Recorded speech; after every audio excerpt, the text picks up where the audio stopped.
Howdy, everybody. Bob Tallman for No Spin Rodeo.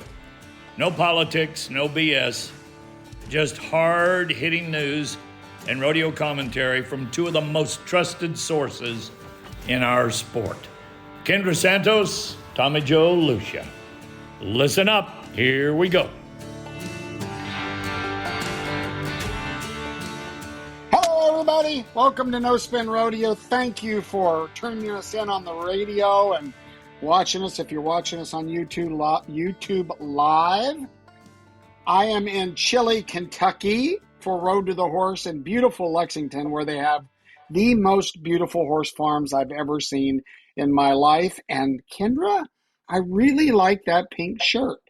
How are you today? That's pretty. No, I'm not even being facetious. I think it's a good color on you.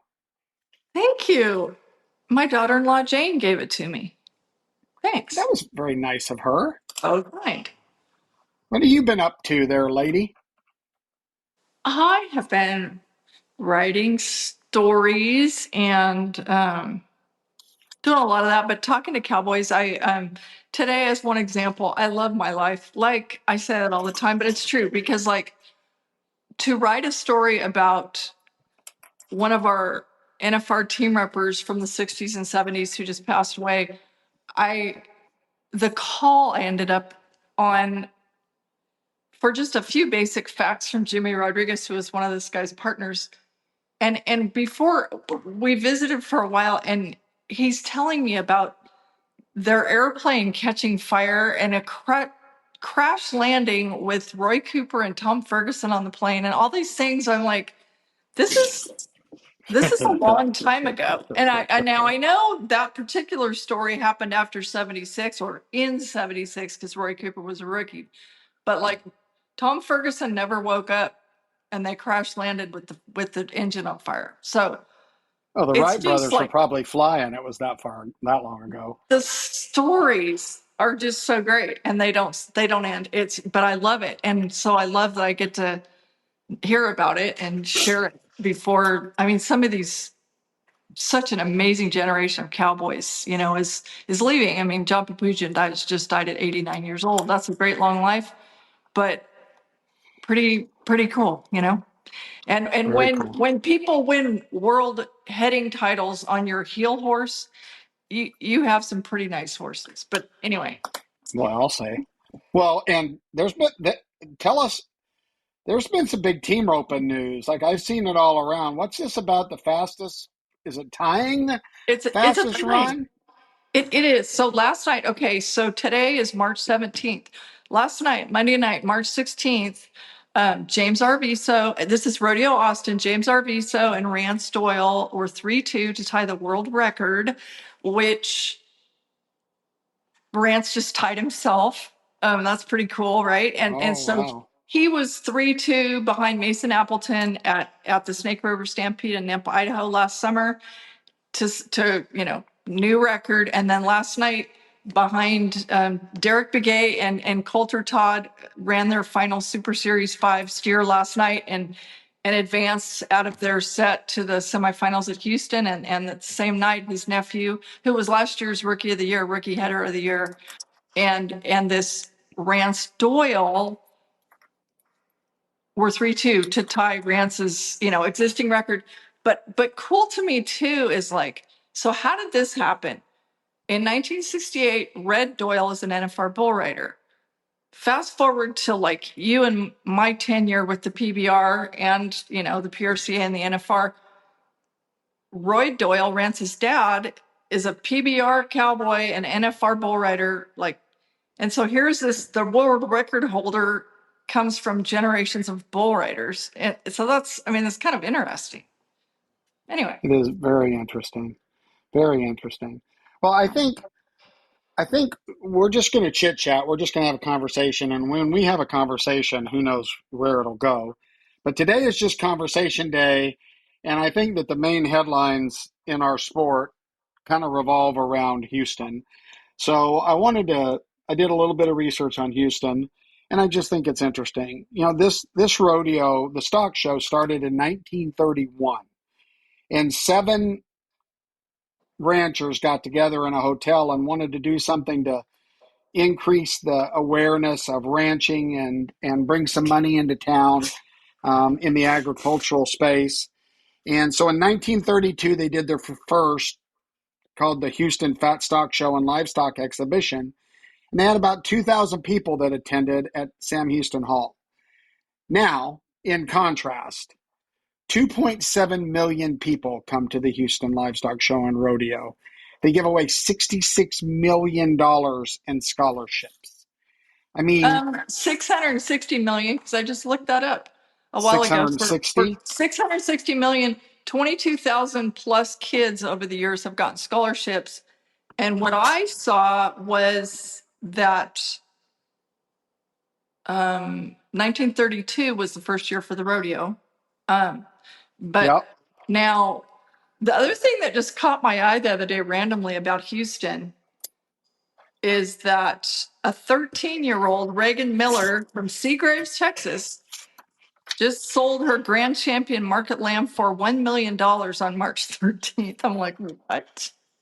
Yeah, and I saw that $1 million for a sheep, but the grand champion, I think, in the art was like 525,000. Now, I don't think they get all that money, I do don't they? think so either. Most of it goes to scholarship funds, I think. They get a percentage of it or something. I didn't look that up, but I don't think they get all of that. I think you're right about that. Because a few years ago, the kid that had like the grand champion steer or heifer or something was from a rodeo family. And there is something about that there's a cap on what the kids can get. But ultimately, if a lamb brings $1 million and a bunch of it goes to help kids in Texas go to college or whatever, that's pretty cool. Yeah, it's very cool. All right, let's hit the headlines. We're not going to dive into details. We're not going to dive into details. The event's not over yet, but we'll hit the headlines, and some of them are actually funny. And so there's random ones and there's rodeo ones. I think the first rodeo headline I'll pitch out for conversation is to start the semifinals tonight. I believe there's 10. I'm pretty sure there's 10s in the semifinals. And I don't know how many people know about this, but they are implementing instant replay starting in the semifinals all the way through at Rodeo Houston. I think that's pretty interesting. Well, And the Cowboys can challenge. Well, Can challenge. do you know if on the challenge, is it like it used to be with the PBR that if you threw the challenge flag and you were wrong, you had to pay $500, wasn't it, or something? I do not know the exact details, though. I don't think that those have been widely dispersed, frankly. I mean, you haven't seen anything. I mean, it's almost like the world champions go and meet the president of the United States, and you find out about it after the fact. I mean, I think that's one of the coolest things ever. That's a whole different, that has nothing to do with Rodeo Houston. But, I mean, it's like, oh, yeah, guess what? Here's some pictures. I mean, first time since Reagan. How flippin'. I don't care if you like the president or you don't like the president. You've got to like the office of the president. And to be able to go there, and I just changed the subject, but be able to go there is just badass. I cool. actually had a call from a press person at the White House on Tuesday. They did that on Friday, and I had a call on Tuesday, and it was that I was invited to, fly coast to coast at my own expense. That's fine. But the kicker for me was I'm going to say an exact quote, was that at the last minute, the president will decide whether or not it's open or closed to the press. And so I said, well, if I were to make the commitment to come and then be turned away at the door, I guess I'd be kind of bummed out about that. And or pissed. I was told this is something that I was told. Well, that was the way the cookie crumbles. And in case you haven't heard, we just bombed Iran. So I too am Oh boy. not going to go into politics ever here in this space, but but I do share with you that I have my whole life and felt that we should respect the office of the president. And so personal And feelings aside, it doesn't surprise me that the current president makes quick decisions. That's obvious. But back to Houston. Back to Houston. And that was cool. I mean, it's really cool to see Rocker Steiner shaking President Trump's hand. I mean, there's just so many images that flash through my mind, but I'm going to get off of that. That was just flipping cool. It is cool, and it's something to be said. First time since Reagan. There's something well, about that. This current environment does seem a little more, has a little more appetite for our lifestyle, well, including up there. So what I'm going to guess as a strong hunch is that Dustin Novlet from Resistol and that whole group of companies had a strong hand in making this possible, because he did present a custom hat to Donald Trump. And so, and he put it on right. He looked at it. He made sure he didn't have it backwards. Did you see that? The little things that I noticed. Because there's nothing worse in a big moment than someone putting a hat on backwards. And Trump looked at it, made sure he had it on right, then put it on. So good for you, President Trump. yeah. And Very cool. I think that was something that it was a great honor for our world champions. And so, good for them. So headline, they're going to start replays and reviews in the semifinals. And I think they have semifinals, they have wild cards, and then they boil it all down. And I think, is it Saturday night that it ends? I think it's Saturday I night think that it all so. I ends. think they changed it from ending on Sunday to Saturday night. I'm also curious, because I don't know, is how when there was a huge controversy, I don't know, is it 2 or 3 years ago now with Bo Cooper? There was a lot of talk about the fact that at least some of the judges there were not PRCA officials, and I don't know if that's been remedied or if that is still the case. I don't know. Do you? I don't. I I think, from what I can tell, since we're talking about judges, and there's been some issues in the judging program this year, and not holding anybody hostage on why, but there's been some issues. There's some issues every year, but it seems like there's been a few more this year. And from what I can tell in with my sources and stuff, Houston's kind of been up and down on the judging, but nobody has told me that they don't think that the right guys have advanced. So, because I've asked that question, right? Well, Now, that's a win. That's a you know, win. that's a And win. I've noticed a couple things at the time event, and one, as opposed to what was happening for a few years there, the Cavs they have to stay tied for 6 seconds now. Okay, so that's back. And then apparently, was it last year when some of the Texas rodeos modified the steer wrestling rules, and there was a lot of confusion where if a steer went down in front or did something, you had to get them back on their feet and rethrow them. And it appears that they have considered that a failed experiment and gone back to the regular rules. Yeah. Well, okay.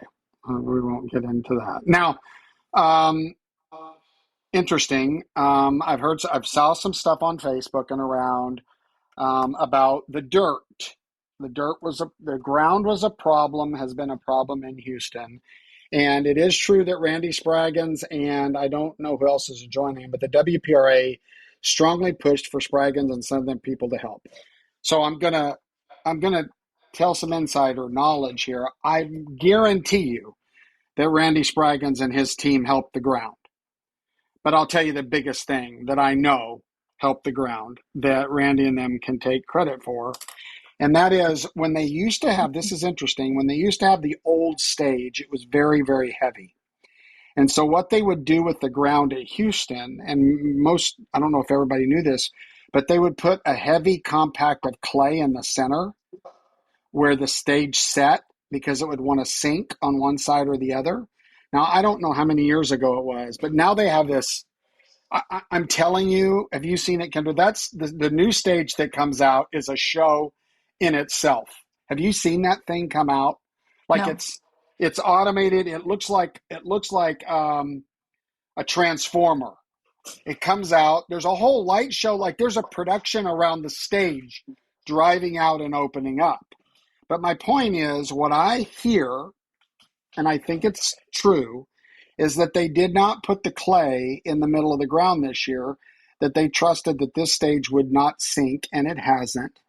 And that alone, if that's the truth, if you can imagine, Kendra, having two different types of soil in the same competition field, a very heavy clay base and then a more mixed base, impossible to make that stuff match. Not possible. I don't care who you are. I don't care if you're Spraggins. You're not going to be able to take that. And that clay center that the stage sent on, I guess they use the same material all the way through. They haven't had any problems with that.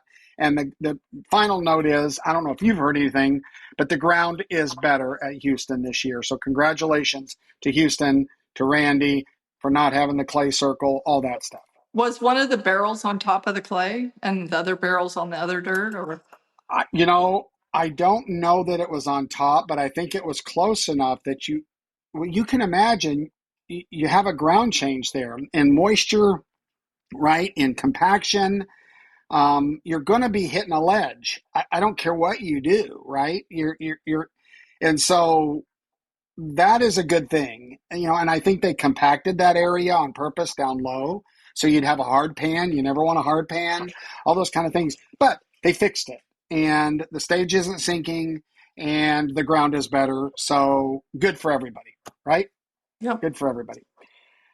So I'm going to go to now a crazy headline that I just think is, no, I'm going to save the craziest headline for later. Carnival has to be shut down because of too much crazy people partying at the carnival. They shut it down early. Partying, fighting, all of it. Fighting, all of it. So they had to shut the carnival down. Now, so I'm trying to figure this out. You got the Ferris wheel there, right? You got the Mickey Mouse fly up and down things. Like, really?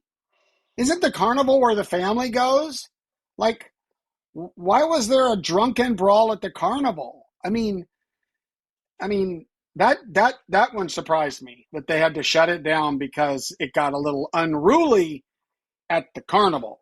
Yeah, but you read their new policy that came out Monday night about you have to wear shirts and shoes for the love of God. Do we have to tell people this? What? Well, hold on. There's a big backstory behind this. This one's great. They had to implement a dress code at Rodeo Houston. That's what you're talking about, right? Yes. Well, get this. So I'm not going to show the picture that my daughter-in-law sent me from a person that was in the concourse. But here's what happened. A group of women out on Facebook world got together and started Facebooking that they were going to set their own rodeo attire. Now, I might not be nailing this, but this is essentially what happened. That they were all going to dress alike and go to the rodeo and create a rodeo outfit. That rodeo outfit, Kendra, consists of, you had to wear a thong and cowboy boots. And I know this to be true because I have a picture on my phone in the concourse of a very large person with a thong on and high boots. And evidently, and I know this for a fact from my insiders at Houston, there were hundreds of women in thongs and cowboy boots at that performance of the Houston Rodeo. Hence, put a dress code in. How about that story? It's embarrassing. I don't know. I wrote some little thing about this today, and I said, because it's true, like, okay, I've always just been like, I won't walk out my door unless I would greet my parents, my grandparents, or my sons in whatever I'm wearing. That's how I've always felt. And as I've gotten older, I have at times, like especially at the NFR in Vegas, there are times, especially like back number night stuff, where people like you can't wear underwear with that skirt, or the underwear is going to be showing. I mean, unless it's your intent or whatever. But there are plenty of times when I look at that after having my knee replaced and da da da da da, some of the heels are death defying, but I find myself, complimenting young women a lot of times and saying, man, good for you. You know what? You look amazing and good for you. It was different for me though, every once in a while, now that we have quote influencers occasionally in the press room, part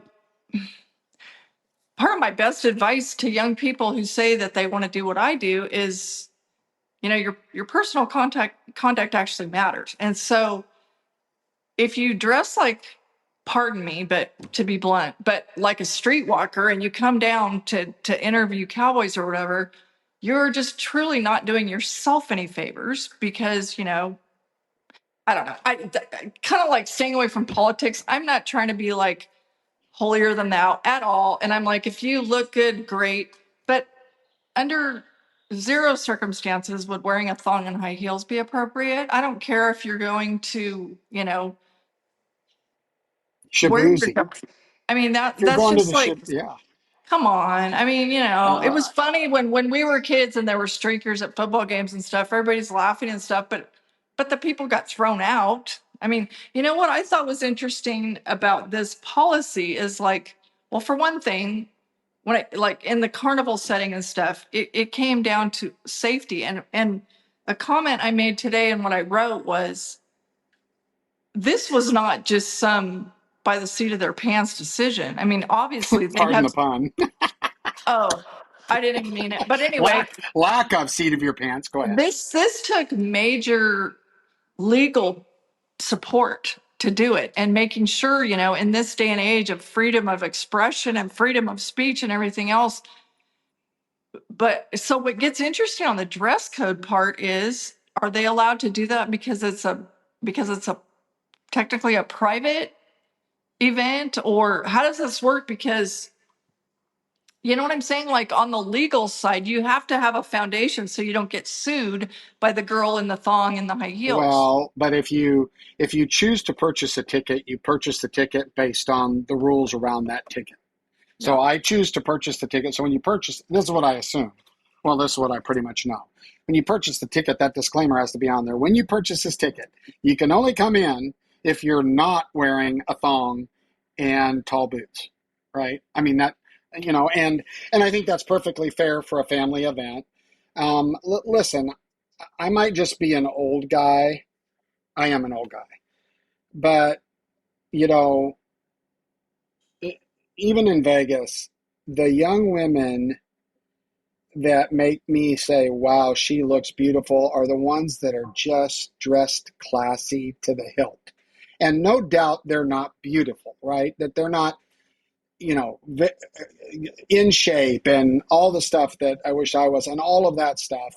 But and I'm telling you, those are the ones that most of the men look at and go, oh, well, that one, if you catch that, so. Having been raised by the he-wolves, as I always say, in exclusively, only brothers, only an all-boy neighborhood except for me.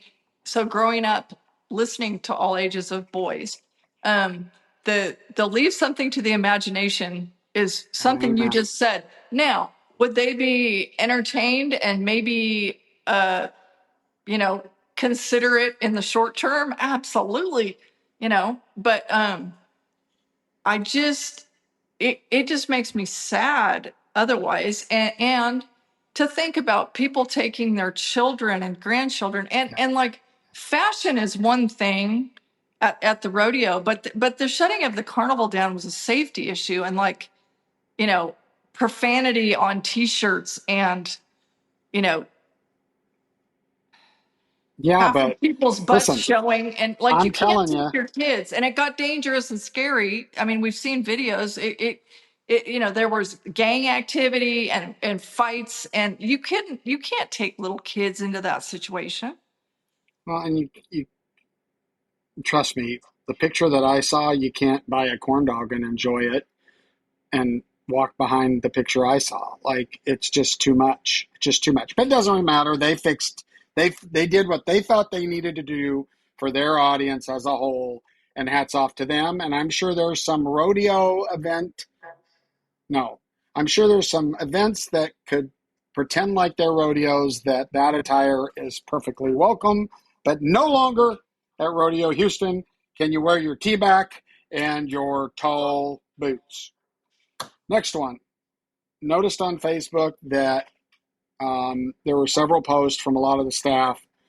Bobby Tallman, the one that opens our show for us, the majestic voice for whatever, did come down with an infection and will not be finishing the rodeo there. And I know there's been a ton of prayers. And from what I hear, I have not talked to Bobby T. I did send him a text. I think he's on the road to recovery, but I think he had like a serious bacterial infection in an appendage, like a toe. And I'm talking about one of those things that had it been left untreated, like an E. coli thing, that this could have been really tragic news. So he's healing up. But, this E. coli and, some of those bacteria, Kendra, you think, oh, it's okay, I'll wait till the rodeo's over and it's over. So thank God the doctors, thank God the right things happened, and Bobby T's on the mend. Yes, Now, and he might be less one toe. I don't know for sure, but he's on the mend. well, he has been lovely with texts to me also, and he said they have their A team working on me 24/7. I'm in good hands and I'll be fine.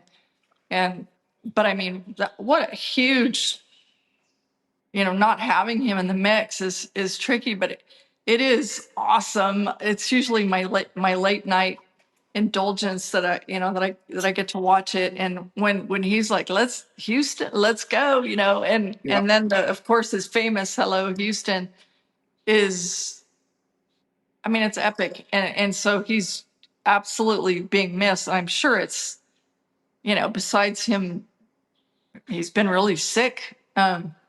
What a tough rodeo to miss for him, personally. Absolutely. The Well, love he another thing, has for them. another little backstory off the record story. So Josh Hambone Hilton and Benji Bendelay both do music there, which I thought was very interesting. There's two music directors there. So I did a little digging on that. It comes to find out that Benji, both of those guys are fantastic. Both NFR music players, very, very, very, very good at what they do. Different in the genres and stuff that they use, but that's good. That's what it's all about. However, about 10 or 12 years ago, Benji was there and during the middle of the performance got kidney stones that moved. And he went to the floor and got through the performance. And the powers that be at Houston basically said, we've got 3 announcers, backup timers, all this stuff, and we don't have any backup for music. So that's when they decided to hire 2 music directors.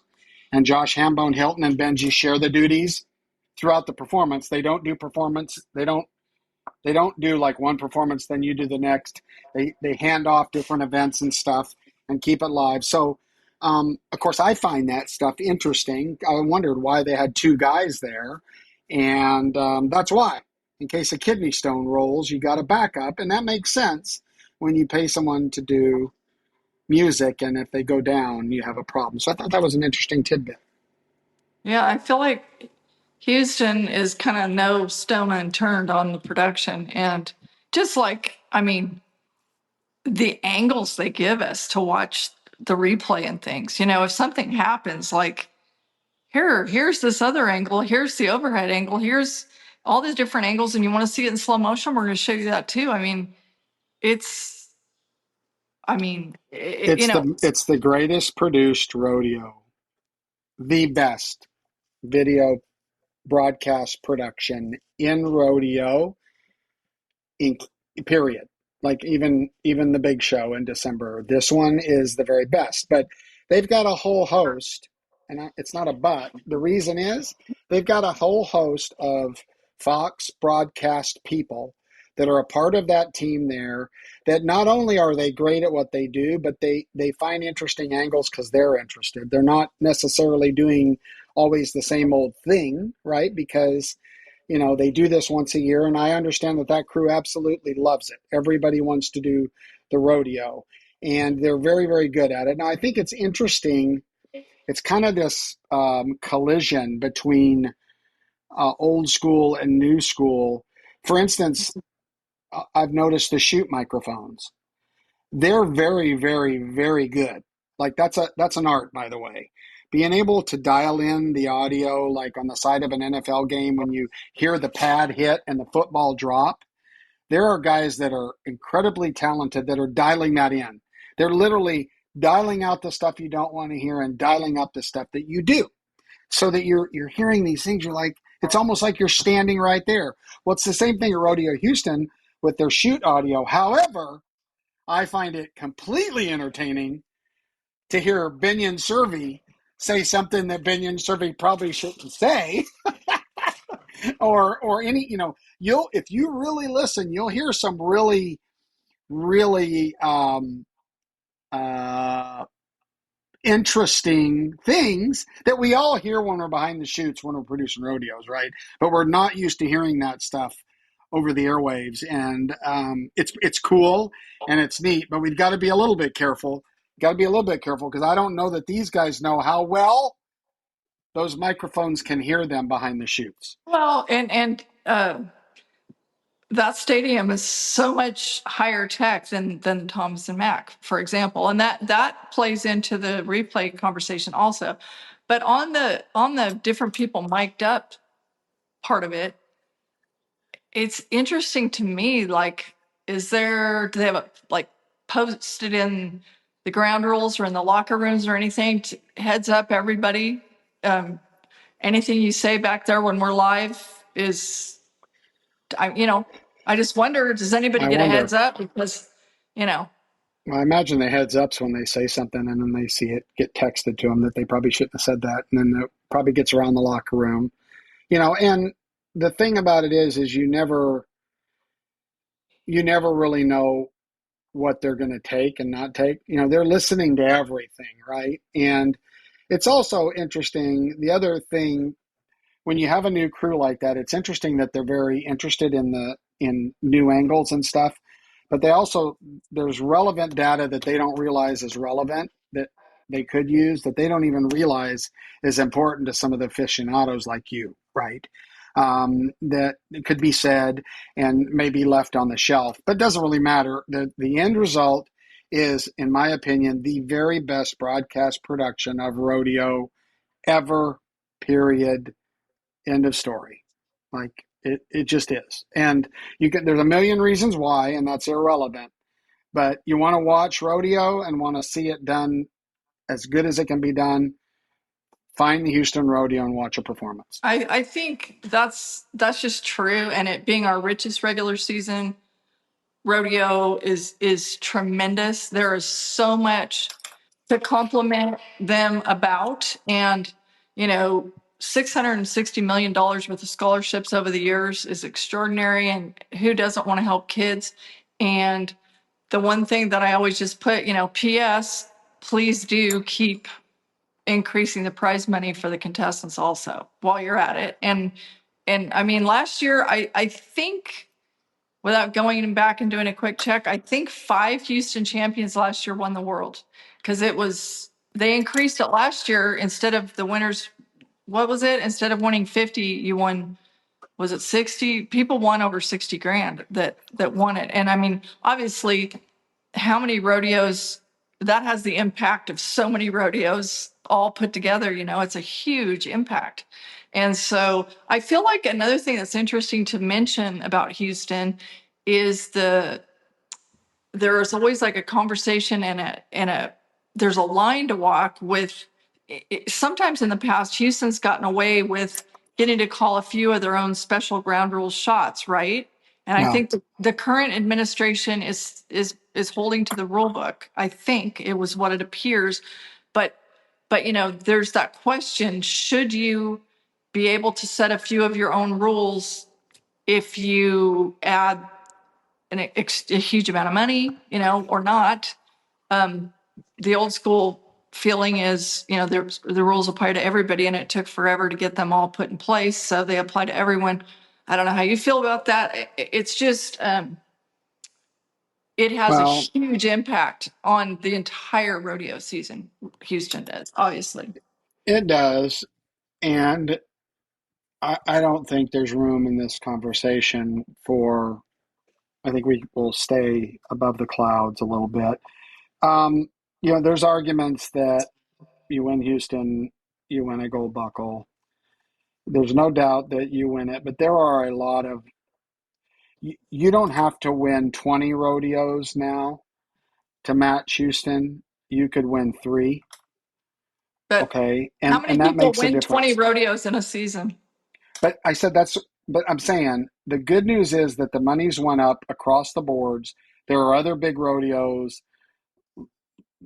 There's a lot of big paying rodeos, including now the Governor's Cup and Salt Lake. There's a lot of big rodeos. My point is, you, to win 20 rodeos to match what Houston is a never probably going to happen, right? That's a lot of rodeos for everything to go right. But you can have a good summer and win two or three of these big ones, and that guy that won Houston be right there neck to neck with him. But what typically happens is the cream rises to the top, and if you win Houston, you're one of the top 5 guys, period, or girls going, and you're probably going to win one of the other big ones, and yeah, you're going to get in.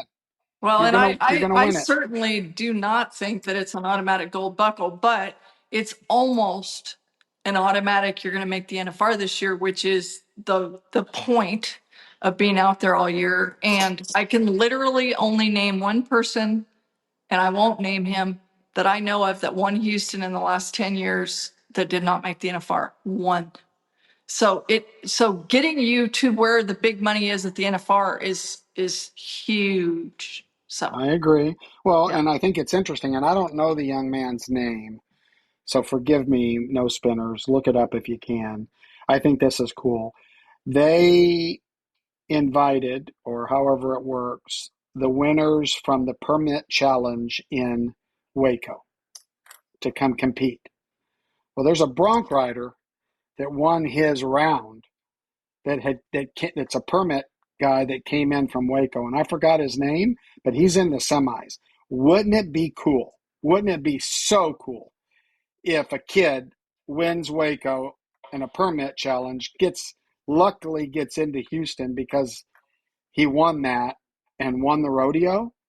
Like, and he's not going to win the rodeo because he got lucky, Kendra. It's because he's good, right? You don't win around at Houston because of all luck. So wouldn't That's that like be hitting a big cool? break. And I'm not 100% sure. Last year I feel like didn't Brandon Harrison, who nobody knew, maybe win San Antonio? And he may have gotten there through a qualifier. I'm not positive about that, but it was like, one of those big break deals. Because there are lots of very talented people who, more and more rodeos are limited now. And so it's kind of harder to break in. And I do Yeah, but think, go ahead. there's 166. I think it's around 100. There's over 150. I think it's 166 outs, right? That's a lot. Like when you say limited, yes, but when you start 166 in each discipline, something like that, okay, it's a lot. That's a 40, lot of I mean, players 40 people get into Houston, total in each discipline. I believe. Okay, Yes, that's what they're saying at the start of the rodeo each night. 40, they okay. start with 40 in each event. So then they got with the rounds and stuff. My 166 must be just the amount of outs by the time you go down the playoff bracket. But still, I now you and I probably won't agree on this, but I think the top 40 in any discipline is the bigger half of the best in that discipline. Absolutely true. And the one thing though is, it's just the fact of the matter is it's a 2-year process. Say, for example, there's someone in my family who's missed a couple years due to injury and is a national finals person. But now, I mean, the way it is, it's a 2-year commitment because you're going to have to spend, if you're coming back, you have to spend this year getting into the top 30 or 40 for next year in order to really, I mean, yeah, there's only been one Cody ever that made it to the NFR in like 27 rodeos. I mean, that's not really Yeah. a realistic. So anyway, I mean, it's just the way it is. No whining, but it's just the way it Yeah. is with more Well, limited rodeos. go there and win. Now, next headline, which I think is a really fun one because as a producer of events, I deal with this all the time, and it has to do with this current entitlement mentality that we see going all over our culture. And so there was a judge, a Harris County judge, that was given $9,000 worth of free tickets to the rodeos and concerts. This young lady, Latino young lady judge, was there for a Megan Maroney concert and evidently did not have, and they give them ceremonial titles like ex officios or something if they're part of the politics and the deal and they get to come. But $9,000 worth of tickets for whoever she wanted, right? Well, she didn't have the wristband, and they have wristbands to get down into the dirt. Well, she took her buddies, and I'm giving you a non. I wouldn't raise my right hand and say that this is exactly right, but this is from 2 or 3 or 4 different sources, okay? She took a whole group of people down and just figured she would, what we call rodeo it, right? I remember Steve Gander telling me one time we had to go into some event, and I said, well, Steve, we don't have credentials. He said, just keep walking. And we walk, and someone goes to stop them, and Steve Gander goes, oh, I'm with the rodeo. And they said, okay, go ahead. And we walked right in. So she was going to rodeo it. I'm with the rodeo it, just walk right in and take her friends down on the dirt, kind of show that, she's got some stroke. And they stopped her. And remember, it's volunteers and supported by security that are monitoring all of this. And they stopped her. And she threw a little hen fit, thinking if now I'm embarrassed because I told these groupies that we're going to get down there and not. She threw a fit and kept throwing a fit. And they said, you're going to have to go back to your seat that you were given for free. They didn't say that to her. She threw a fit and was escorted out. Okay.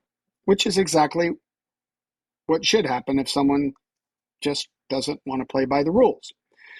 Well, then after that, she releases a letter to the press that says that she was shoved, and she wasn't allowed down because she was a woman and Latina and on and on and on and all this stuff, that kind of stuff, and kudos to the Houston Rodeo for standing their ground. I guess she went up to see video, and they did an immense amount of research to make sure that this situation was handled properly, and the officials said it was.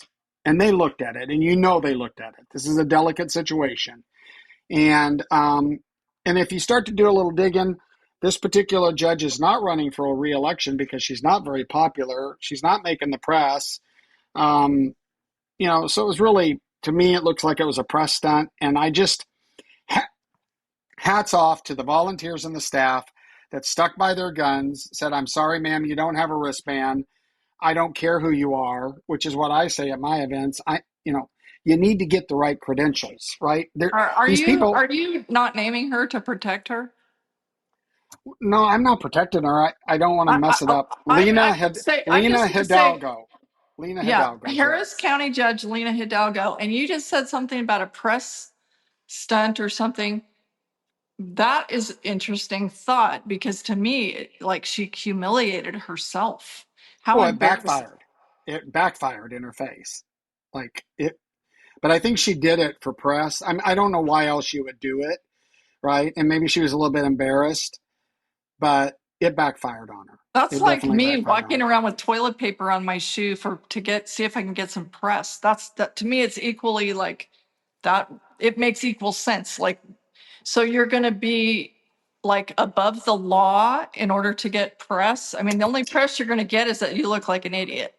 And Well, and putting the press aside, but it's this whole mentality that, do you know who I am? I am who I am, so I get to break the rules. No, you don't. And I have said this to 100 people, including family members. This poor guy's standing there.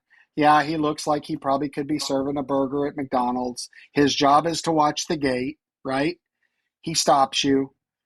You say, oh man, I left my credentials in my backpack, right? And you probably did. And he says, well, I'm sorry, you don't have credentials. But my backpack's in there. Well, but you don't have credentials. Then here they come find me. That moron at that gate wouldn't let me in. My credentials were right in there. Well, look, he's doing his job. He's doing his job or her job, right? Whoever it is. Their job is, this is what they told me you have to walk through this gate. I'm sorry you can't walk through this gate. Technically, they're doing their job. It's not their fault you left your stupid credentials in your backpack at the wrong spot. And I understand they have to be understanding, but take into account when you go to these events and stuff, that these people are just doing their job. It might inconvenience you, but they've been told to do a job, and they're trying to do a job, and what they're doing is for a reason. So keep that in mind. This entitlement thing, do you know who I am? Oh, I've heard that too. Well, do you know who I am? Well, you can imagine what I say, Kendra. I know, and I don't, it well, doesn't and matter.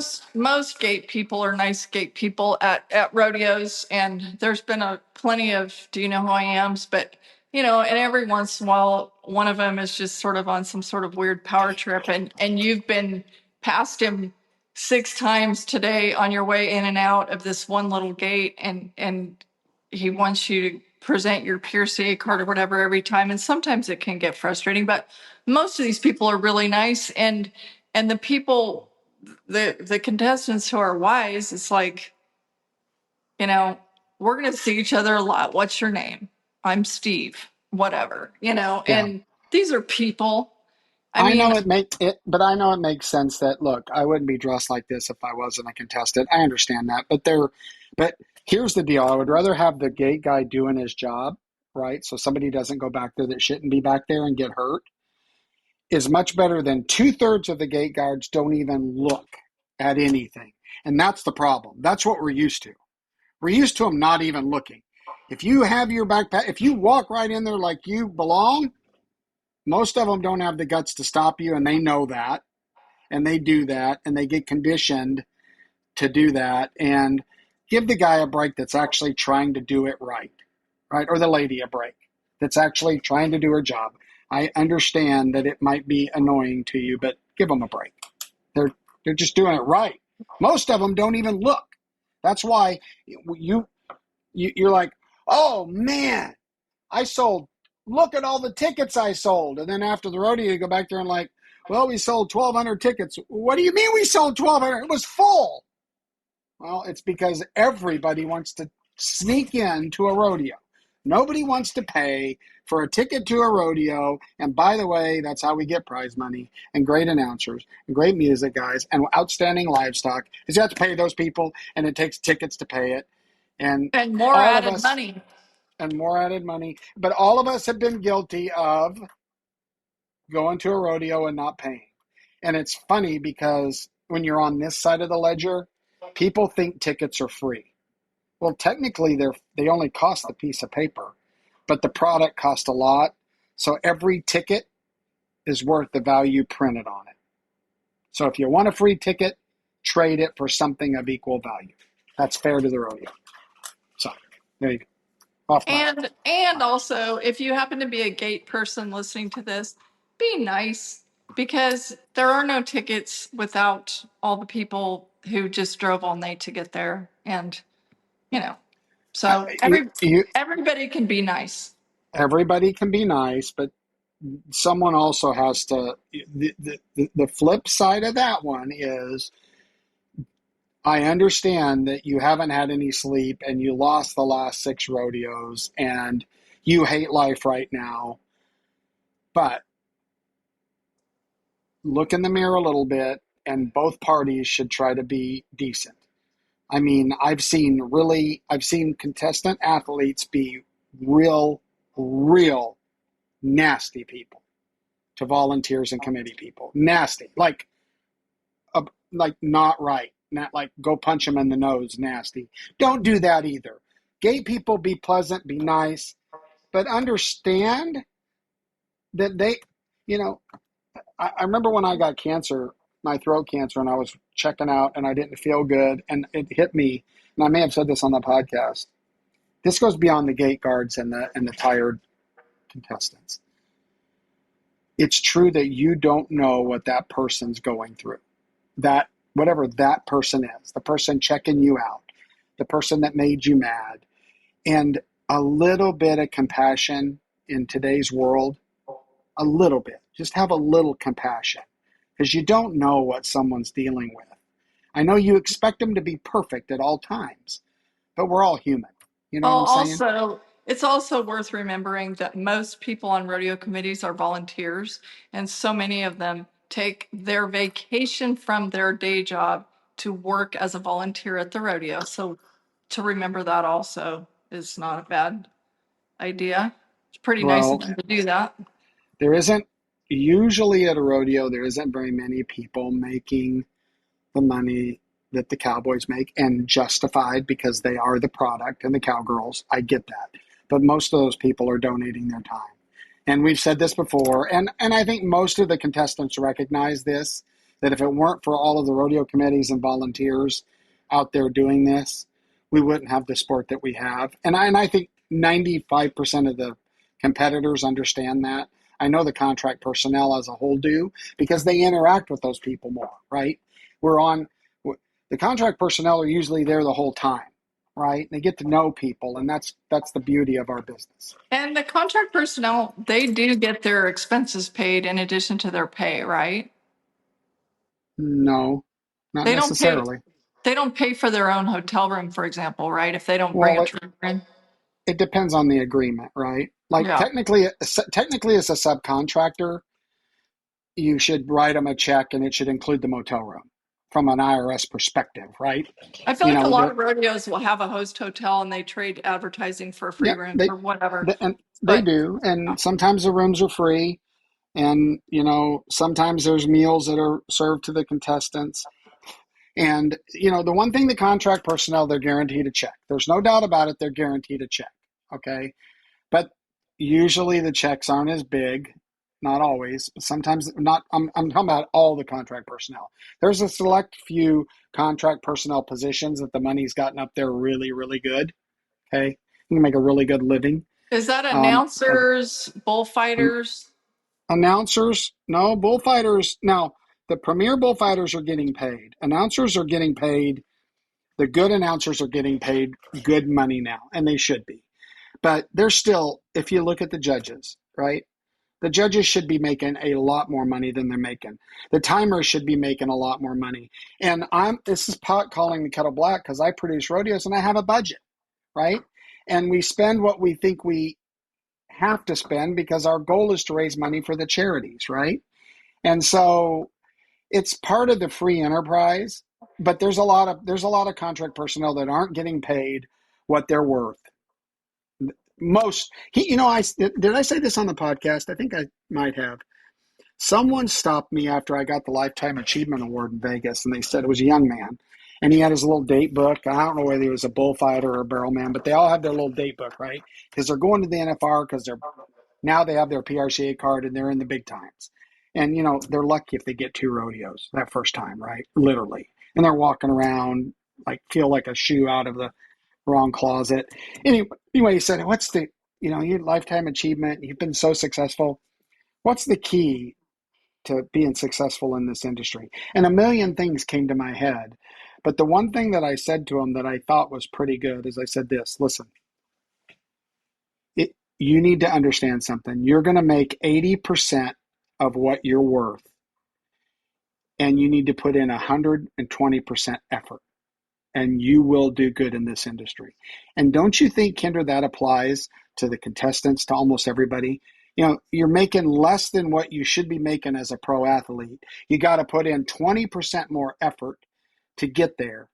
But I think that's the right ratio. If you mentally understand we're probably not going to get rich in this sport, we might get rich in relationships and the culture, but we're probably not going to get rich. And you better work 20% harder. I don't care if you're an announcer, a bullfighter, or a tie down roper. You better work 20% harder than the other guy if you want to go up the ladder. Agree? Well, I mean, I always told my sons and young people asking me about getting a start or whatever in this industry. It's like, it feels like it's so easy to stand out, you know, show up on time, if not early, stay late, bust your butt and keep your word, be honest, have integrity, bust your butt, and you will shine no matter the industry. I agree. Serve good chicken fried steak and your restaurant will do good. It's pretty simple. All right. Well, that any final thoughts before we wrap it up? I think we covered a lot of ground and had a little fun on this episode. Well, I very much enjoy being able to watch these rodeos. It really is like, before I go to bed, it's like my big unwind to watch the Perfect Houston. And whenever, these rodeos, this Texas swing stuff, is Austin the last Texas swing rodeo? Is that right? I think so. I feel like Yeah, these, same with San Antonio and Fort Worth, like that getting to watch a really good performance every single night is like, gets us through the winter. It's almost like I almost feel spoiled, like how cool it is to be able to watch that all the time. When I think about like when we're kids and there's a rodeo on once or twice a year, yeah, yeah. pretty cool. So, Well, and I'm here, like I mentioned, one of the coolest events. You can watch it on YouTube or Ride Pass. It's called Road to the Horse. The Pitchfork Ranch brings in young horses, and these trainers have 4 days with these horses with the crowd watching them, and then they go through an obstacle course. And I know that there were a couple really, really moving posts before the NFR when we were all dealing with the potential of horses being really sick. And those posts really tied into the fact that our industry literally does ride on the back of a horse. And this event, which is called Road to the Horse with Western Horsemen, these trainers, horses in our industry are like, that's foundational. And I love this event. So if you get the chance, you'll even love it. Turn it on. It is so amazing what these trainers do with these horses in a short amount of time. And it's amazing what all of the contestants, it's amazing what our sport does with horses, right? Isn't it well, and incredible? in general, the quality of horses and the level of horsemanship as it's evolved over time has gotten quite great across the board. Not like every single guy is this big hand or whatever, but so many more people, because it's so tough to win anymore that horsemanship is absolutely a factor in. And these horses are so expensive, so to keep them working, you've got to be in good touch. And before we go, I would just love to say one more thing, because it's not necessarily directly rodeo, although rodeo people are jumping in and helping, but such prayers for the people with those fires in Nebraska and South Dakota. When a very good friend in Nebraska told me yesterday about a friend of his having to shoot 50 cows because they were suffering from one of the fires, and the thought of that and the sight and the sound and the smell of that makes me physically ill. So these people have lost homes, they've lost all their cattle, some of them, and it's the wind is crazy, and it's a very, very tough. But I see some of the people. I know one of the people that's jumped in to pitch in is Paul Cleveland, and he's a longtime great rodeo cowboy from the Midwest, and he sits on the perch at Cheyenne every year and kind of rides shotgun on that at Shoot 9. But he's got his sleeves rolled up, and I don't believe he's sleeping right now, trying to help other people, get feed to people that don't have any grass for their cattle, or different things. And when you see how people in cowboy hats will jump in, rodeo people will help ranchers and vice versa. It's makes you feel pretty good. Yeah, it does. And I think that's in our industry. I would ask for all of our people to keep keep in your prayers and your thoughts our servicemen and the other countries and everything that's going on outside our bubble that's real, that is far away but near. I have a niece whose husband flies the tankers, and a tanker just went down, right? And he's safe, but people, pray for these people. Pray for all these people. This is regardless of what you think, war is not a pretty thing, and we've got our people over there, and pray for them. I think it's important, and that's not being political. That's just being human. Some of our people are in danger, and keep them in your prayers because God can take care of them. So anyway, and also we'll catch up. If you haven't, send us some feedback. I don't have the feedback number because I don't have Greg here. Hey guys, this is Greg from the editing booth. I just wanted to give you the number that you can text us at. It's 817-668-2395, or email us at nospinfeedback@gmail.com. Hey, we love what you guys send to us. Please keep it coming, and back to the show. And give us some feedback if you disagree with me. I haven't heard in a while from the guy that says that he mutes it every time that I talk. So get out there, communicate with us. Let us know what you want us to find out. Thank you for listening. Thank you, Kendra, for being cool. Thank you for keeping the world in touch with our sport. It's much appreciated. Thanks. My pleasure. God bless all of you. We'll see you in a week. This has been No Spin Rodeo. God bless you all.